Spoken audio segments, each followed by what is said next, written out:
오늘 제가 여러분과 좀 나누고 싶은 말씀은 참 고민을 많이 했습니다. 여러분에게 피부로 이 말씀이 와닿을 수 있을까 좀 고뇌를 했고요. 또 실제적으로 너무 목사님께서 앞서가시는 건 아닙니까? 라고 그렇게 또 여겨질 수도 있을 것 같아서 고뇌했지만 제가 이 말씀을 꼭 드리고 싶었습니다. 우리는 지금 AI 시대를 살고 있습니다. AI가 주는 편안함과 안락함을 우리는 거부할 수가 없습니다. 왜냐하면 너무 편안하고 좋으니까요. 뭐 묻고 싶은 거 있으면 바로 물으면 AI가 척척 답을 해줍니다. 그래서 내가 앓고 있는 병에 대해서도 다 가르쳐주고 있고 내 몸의 이상 징후까지 다 AI가 잘 진단해주고 가르쳐주고 있습니다. 그래서 우리는 이 AI를 벗어나서 살 수가 없는 교통수단이나 모든 영역에게까지 이제는 AI가 우리를 지배하고 있다. 저는 그렇게 진단했습니다. 그리고 더 나아가서 저는 AI가 이제 신이 되어 가고 있다. 그렇게 감히 말씀드리고 싶습니다. 이 AI로 인해서 여러분 우리가 특별히 무너지는 것이 무엇인 줄 아십니까? 하나님과의 관계. AI가 신이 되므로 우리 마음에 하나님 대신 AI가 우리 마음속에 들어와 있고, 자, 그로 인해서 실질적으로 지금 미국 교회는 매일 40개 교회씩 사라진다고 합니다. 40개 교회 1년 365일을 곱해 보십시오. 엄청난 교회 숫자가 지금 무너지고 있습니다.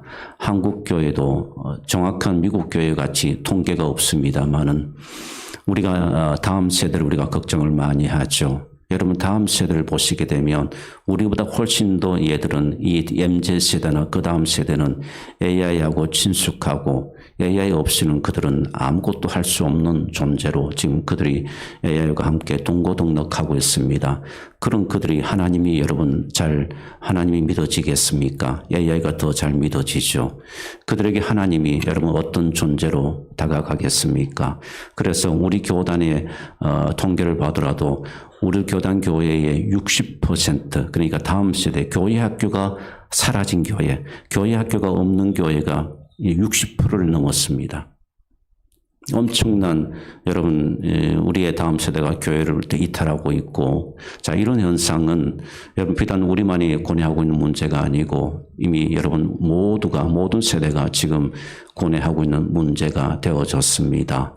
거기에다가 여러분 우리의 기성세대 우리의 기성세대 세대들도 이 AI에서 많은 영향을 받고 우리의 영성과 우리의 부르짖음과 하나님과 인격적인 만남은 이제는 이게 별로 의미가 없어진 것처럼 그렇게 여겨지는 시대가 바로 오늘 우리가 살아가는 이 시대입니다. 2023년 벨기에에서 엘리자라는 한 남성이 있었는데 이 남성은 AI 챗봇과 함께 대화하고 챗GPT하고 대화하면서 그렇게 한 6주간을 보냈습니다. 6주간을 보내다가 갑자기 이 사람이 자살을 해버렸습니다. 그래서 왜 갑자기 이 남자가 자살을 했을까? 그 이유가 무엇일까? 살펴보게 되니까 이 챗GPT하고 뭘 고뇌하며 대화를 했냐면 지구 기후에 대해서 이 기후 위기에 대해서 막 이렇게 서로 AI하고 채팅을 하고 있었던 겁니다. 그래서 이 기후 위기가 닥쳐오면 어떻게 될 건가? 그러면서 자신의 어떤 영적 괴로움을 토로하면서 이 챗GPT하고 대화를 했는데요. 여러분 AI가 그 청년에게 뭐라고 대답을 해줬냐 하면 우리는 천국에서 하나가 되어 살 것이다.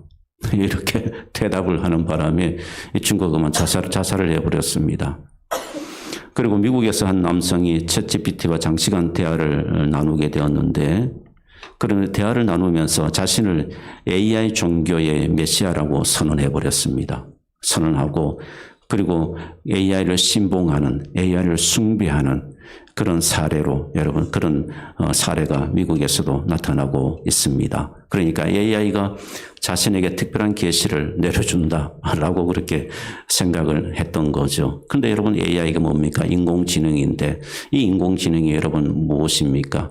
사실은 데이터를 기반으로 한 것 아닙니까? 수많은 경우의 수와의 데이터를 기반으로 해서 사실은 하는 것 만들어진 것이 이것이 바로 AI가 아닙니까? 이스라엘 히브리 대학교의 역사학자 유발 하랄이라는 분이 있습니다.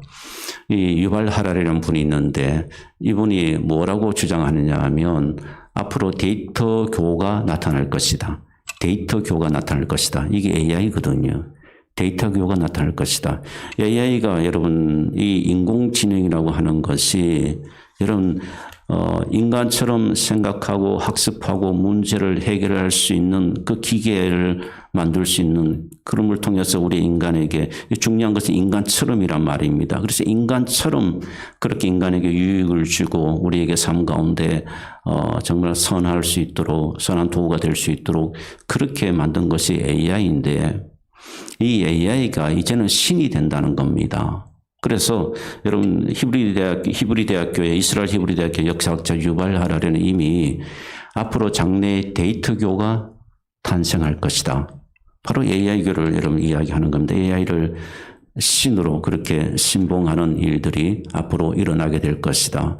저는 이 사람의 예측이 맞다라고 생각합니다. 여러분 인간의 자유의지나 감정은 다 배제합니다. 객관적인 데이터를 자료를 데이터에서 그럼을 통해서 그것을 만들어진 AI를 인공지능을 이제 사람들이 숭배하게 되는 그런 일들이 일어나게 될 것이라고 보는 겁니다. 그래서 AI가 가라는 곳에 갑니다. AI가 가지 말라는 곳 안 갑니다. AI가 먹으라고 추천하는 음식을 먹습니다. AI가 추천하지 않는 음식은 안 먹어요. 여러분 이런 일들이 이제 우리 가운데 일어나고 있는 겁니다. AI가 하라 그러는 일을 하는 겁니다. AI에게 물어보고요. 야 이거 해 그러면 그거 합니다. AI가 하지 말라 그러면 그거 안 해요. 여러분 이게 가상세계에서 일어나는 일들인 것 같죠. 지금 일어나고 있습니다. 지금 이 세상이 여러분 그런 시대입니다. AI가 사람의 방향을 이제 정해주고 AI가 정해준 그 방향을 따라서 사람들이 따라가려고 하는 그런 움직임이 지금 일어나고 있고 실제적으로 특별히 우리의 MZ 세대들은 여러분 여기에 너무나도 익숙해져 있습니다. 자, 이런 세대에 그나마 우리가 교회 영성을 지키고 우리가 신앙을 지키는 것은 그나마 우리 기성세대 지금 60대, 70대, 80대 자 이분들인데 그런데 여러분 이 영향력이 이제는 우리의 믿음의 기성세대까지 그 영향력이 여러분 점점 확장되어 가고 있고 그래서 하나님과 예수를 믿지만 성교 신앙생활을 하지만 하나님과의 인격적인 만남과 교제에 대해서는 하나님과 감정을 교류하고 하나님과의 여러분 그 삶을 교류하고 이런 몸부림이나 이런 신앙 이게 바로 이게 기독교고 이게 신앙이거든요. 우리가 하나님을 전적으로 의지하고 내 삶과 인격 모두를 하나님과 의지하고 하나님과 교제하고 소통하고 그런데 여러분 이런 일들이 이제 점점 심해지고 있다는 겁니다. 이제는 우리가 교회 안에서도 이런 몸부림과 고뇌가 이제는 없어요. 심지어 기도도 AI가 정해주는 AI가 가르치는 기도문을 가지고 기도하기도 하고요. 영혼이 없는 기도, 하나님과 씨름하며 하나님과 고뇌하면서 하나님께서 나에게 주시는 그 은혜와 그 하나님의 메시지와 하나님의 그 마음을 가지고 우리 하나님과 서로 교제하는 것이 아니라 이제는 AI가 가르쳐주는 대로 수많은 데이터들이 AI가 여러분 가지고 성경의 데이터들 수많은 데이터를 가지고 있습니다. 그래서 이제는 여러분 그래서 AI가 가르쳐주는 대로 그런데 여러분 거기에 여러분 인격이 있습니까? 거기에 감정이 있습니까? 아무것도 없어요. 그런데 여러분 우리도 자기도 모르게 벌써 이 AI가 주는 여러분에게 우리 함정에 지금 빠져서 살아가고 있다는 것입니다. 얼마 전에 최근에 또 사례에 따르면 체포과 대화하던 중에 어떤 사람이 AI가 자신을 세상의 구원자로 지목했다고 믿었습니다. 그래서 가정과 사회적 관계를 단절하고 AI 종교 망상에 빠지게 되는 사례들이 지금 계속해서 여러분 우리들 주변에서 일어나고 있습니다. 이런 상황을 들여보면서 여러분 제가 참 많은 고민을 했습니다. 그러면서 오늘 말씀을 좀 딱딱하지만 이 말씀을 꼭 나누고 싶었습니다. AI가 신인가? 여러분 부정하시겠지만 AI가 신이 되어져 버린 시대에 여러분 우리가 살아가고 있습니다. 최근에 어떤 한 분이 변호사를 선임하지 아니하고 AI를 통해서 GPT를 통해서 상담을 하면서 일을 진행했다고 소송을 진행했대요. 그런데 여러분 그 소송에서 이겼습니다. 변호사를 선임하지 않고 GPT의 도움을 받아서 소송을 진행했는데 그 소송에서 이겼다는 사례가 지금 나오고 있습니다. 이 기막힌 일들이 지금 일어나고 있는 거죠. 사랑하는 여러분, 이런 시대일수록 여러분 우리가 AI의 안락함과 편안함을 거부할 수는 없습니다. 그 편리함을 우리는 여러분 외면할 수는 없어요. 그러나 여러분 우리가 조심해야 될 것이 있습니다. 그 편리함과 그 안락함에 우리가 취하다 보게 되면 진정 우리의 나를 만드시고 우리 하나님의 형상으로 지음받은 우리 존재, 정말 하나님만이 한 분이신데 그 하나님에 대한 신앙의 믿음이 점점 약해져 가는 것, 저는 이것을 경계하고 싶은 겁니다. 아무리 여러분 AI가 우리에게 편안함과 안락함을 준다 할지라도 우리는 하나님을 향한 뜨거운 열정과 하나님을 향한 간절한 마음과 전능하신 여호와 하나님을 의지하는 그 믿음이 우리는 약해져서는 안 됩니다. 약해져서는 안 돼요. 그런데 너무나도 지금 우리는 약해지고 있습니다. 하나님을 믿지만 하나님을 그 믿음에 대한 열정과 간절함이 점점 자꾸만 사라지고 있습니다. 이제는 그 뜨거움도 온데간데고 없고 고민하면 챗GPT에 질문해 보게 되면 다 가르쳐 주는데 요즘 그래서 우리 자녀들 학교 학생들도 보면 챗GPT가 없으면 여러분 아무것도 못해요. 그걸로 다 숙제하고 그걸로 다 합니다. 모든 영역에서 여러분 여러분 AI가 지금 우리를 인도하는 것처럼 그래서 우리는 믿음의 열정도 믿음에 대한 권해도 하나님에 대한 그 사랑도 하나님에 대한 그 고백도 자꾸만 식어져 가고 라우디게아 교회 성도들처럼 미지근한 상태로 지금 되어져 버렸습니다. 오늘도 장로님 기도 가운데 한국교회를 향한 기도가 있었습니다만 여러분 이게 우리의 모습이 아니겠습니까? 하나님 향한 간절함이 여러분 있습니까? 여러분의 인도자가 누구 있습니까? AI입니까? 하나님입니까? 선택하십시오. AI는 여러분들에게 듣고 싶은 이야기를 들려줍니다. 왜냐하면 데이터화되어 있기 때문에 여러분에 대한 데이터화가 되어 있기 때문에 여러분이 듣고 싶은 이야기만 들려주고 여러분이 알고 싶은 것만 AI가 알려줍니다. 그런데 하나님은 그렇지 않지 않습니까? 하나님은 우리를 교훈하시고 우리를 책망하시고 우리가 듣고 싶지 않은 이야기도 하나님은 우리에게 들려주시고 왜 그렇습니까? 우리를 온전한 길로 하나님께서 우리를 인도하시기를 원하시기 때문에. 근데 AI는 그러지 않아요. AI는 여러분이 듣고 싫은 이야기는 이야기 안 합니다.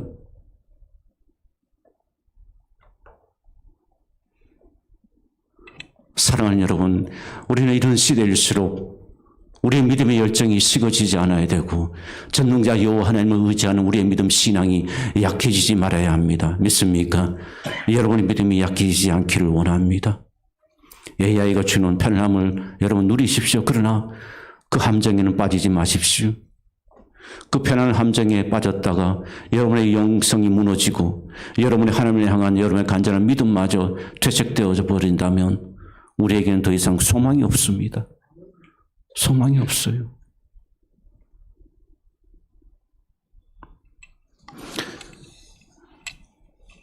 그래서 여러분 저는 시편 46편 10절 말씀을 보면서 참 제가 깨달은 것이 있습니다. 이렇게 고백하죠. 너희는 가만히 있어 내가 하나님 됨을 알지어다.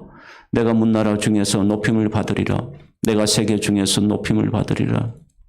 아멘 했습니다. 아무리 여러분 AI가 신이 되어간다 할지라도 결국은 높임을 받으실 분은 전능자 하나님이시고 결국은 가장 높은 곳에 계시며 우리를 다스리시며 통치하시는 분은 전능자 여호와 하나님 한 분뿐이라는 것입니다.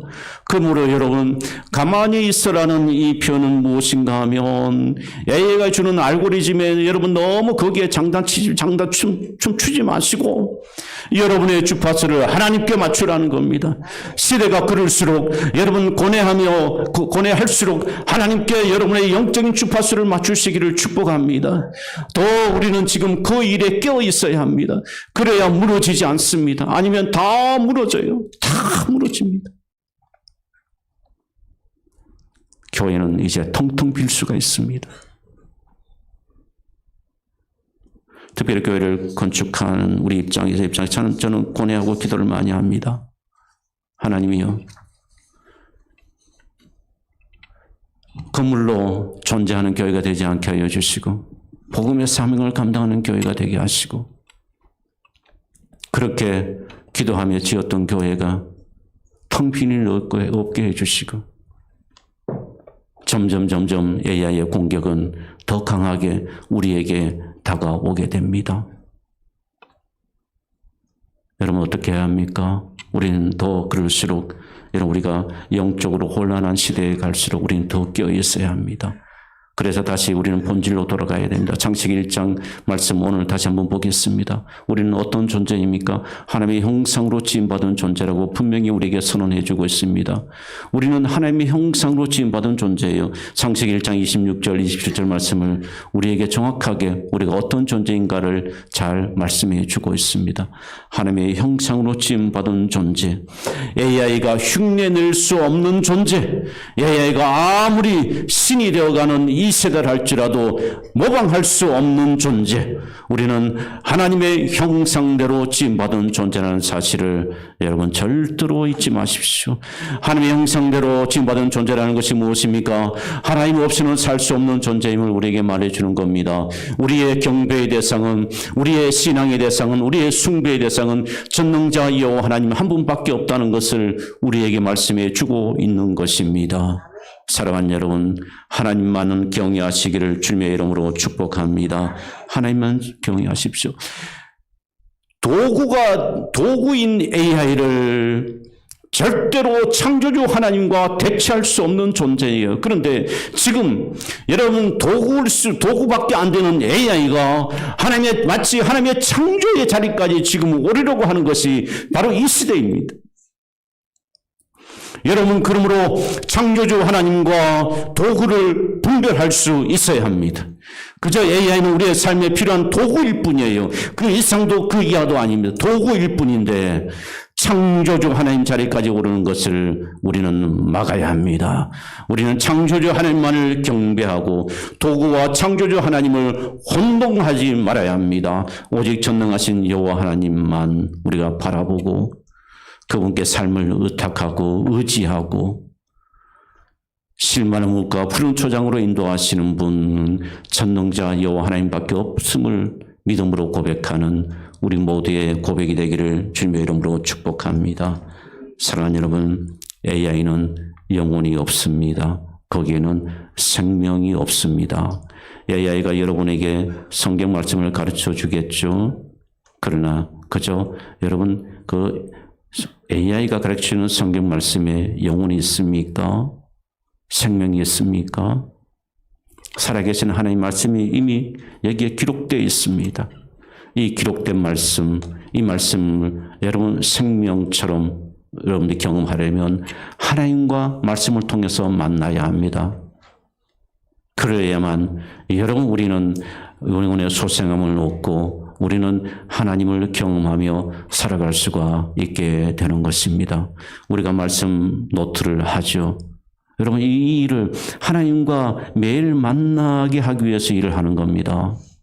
하나님과 매일 말씀을 통해서 교제하고 만나면서 여러분의 영혼이 건강해지기를 원하면서 이 말씀 노트를 시작한 것입니다. 사랑하는 여러분, 하나님과 더 깊은 교제가 우리 모두에게 있기를 축복합니다. 정보가 AI가 주는 정보가 마치 영성인 것처럼 지금 여겨지는 시대입니다. 아니에요. AI가 주는 정보는 그냥 정보예요. 그냥 정보입니다. 그게 영성이 될 수가 없습니다. 그게 살아계신 하나님의 말씀이 될 수가 없다는 이야기입니다. 그러므로 여러분 정보와 영성을 분별하십시오. 정말 내 영혼을 소생시키시고 나를 인도해 가시는 전능하신 여호와 하나님, 그분만이 여러분 참된 구원자가 되시며 위로자가 되시며 우리의 산 소망이 됐습니다. 믿습니까? 여러분 이 은혜로 사시는 분별하며 사는 은혜가 있기를 축복합니다. 어느 미래학자가요, 인공지능 로봇에게 슬픔에 대해서 정의를 해보라고 했답니다. 그랬더니만은 기다릴 것도 없어요. 순식간에 이 AI가 사전적 정의로 슬픔은 이런 것이고 또 슬플 때 나타나는 호르몬 변화는 어떤 것이고 그리고 눈물의 성분은 어떤 것이고 데이터로 쫙 분석해서 딱 이렇게 내어놓았다 합니다. 그런데 여러분 거기에는 교감이 없잖아요. 정말 슬픔을 당한 사람과 교감, 영적으로 서로 감정을 나누고 AI가 여러분 슬픔을 당한 사람에게 손을 잡아줍니까? 그냥 객관적인 사실만 쭉 이야기할 뿐이지 감정을 교류하고 감정으로 위로하고 소망을 주는 것은 AI가 할 수가 없는 겁니다. 그러므로 여러분 이런 시대일수록 더 깊이 하나님을 사랑하십시오. 믿습니까? 이런 시대일수록 더 깊이 진실하게 하나님께 나아가시고 더 깊은 하나님과의 교제가 있기를 주님의 이름으로 축복합니다. 내가 듣고 싶은 말씀만 들려주고 내가 듣고 싶은 찬양만 들려주는 그 AI에 여러분 속아 넘어가지 마십시오. 거기에 여러분들이 편안하다 만족하다 누리게 되면 내 영혼이 무너지게 됩니다. 사랑하는 여러분, AI가 지금 우리에게 필요한 정보는 주지만 그러나 절대로 AI가 하나님보다 높은 자리에 설 수 없다는 거 분명하게 선언하십시오. 분명하게 선언하시고 오직 나와 내 집은 여호와 하나님만을 경외하겠다. 그렇게 결단하고 또 결단하고 하나님께 여러분의 마음을 더 깊이 있게 드릴 수 있기를 주님의 이름으로 축복합니다. 사랑하는 여러분, AI에게 여러분이 주도권을 넘기지 마십시오. 여러분의 주권을 AI에게 주지 마십시오. 여러분의 주권은 하나님께만 드려야 합니다. 믿습니까? 하나님께 드리셔야 합니다. 여러분, 아무리 데이터가 정교하다 할지라도 하나님보다 정교할 수가 없습니다. 아무리 AI가 탁월하다고 해도 하나님보다 탁월할 수가 없습니다. 그러므로 여러분 우리는 더욱더 하나님을 의지하고 더욱더 하나님께 우리의 소망을 두고 살아갈 수 있는 우리의 삶이 되기를 주님의 이름으로 축복합니다. 하나님만이 더 신뢰하십시오. 하나님만이 더 나의 믿음의 대상임을 여러분들이 고백하시고 하나님과 그럴수록 더 가까이 또 가까이 하시는 여러분 삶이 되기를 주님의 이름으로 축복합니다. 여러분 보십시오. AI가 여러분을 향해서 탄식의 기도를 들어줄 수 있습니까? 없습니다. AI가 여러분의 눈물의 그 아픔의 근원을 여러분 다 알 수가 있습니까? 없습니다. 주님만이 내 눈물의 근원이 무엇인지를 알고 주님만이 그 내 눈물의 색깔이 무엇인 것을 알고 주님만이 내 삶의 그 아픔의 근원이 무엇인가를 아시는 분이십니다. 그러므로 여러분 더 주님과 함께 하시고 여러분 마음을 주님께 더 깊이 담아서 드릴 수 있는 은혜가 있기를 축복합니다. 시편 73편 18절 말씀을 함께 나누겠습니다. 같이 읽겠습니다. 하나님께 가까이 함이 내게 복이라. 내가 주 여호와를 나의 피난처로 삼아 주의 모든 행적을 전파하리이다. 할렐루야. 하나님께 가까이함이 내게 복이다 말씀합니다. 주 여호와를 피난처로 삼으십시오. 그러면 내가 안전합니다. 믿습니까? 하나님께 가까이 하십시오. 그러면 복된 자가 됩니다. 믿습니까? 이것이 바로 우리에게 주는 참된 복입니다. 가장 큰 축복입니다. 이 축복을 여러분 누리시는 은혜가 있게 되기를 주님의 이름으로 축원합니다.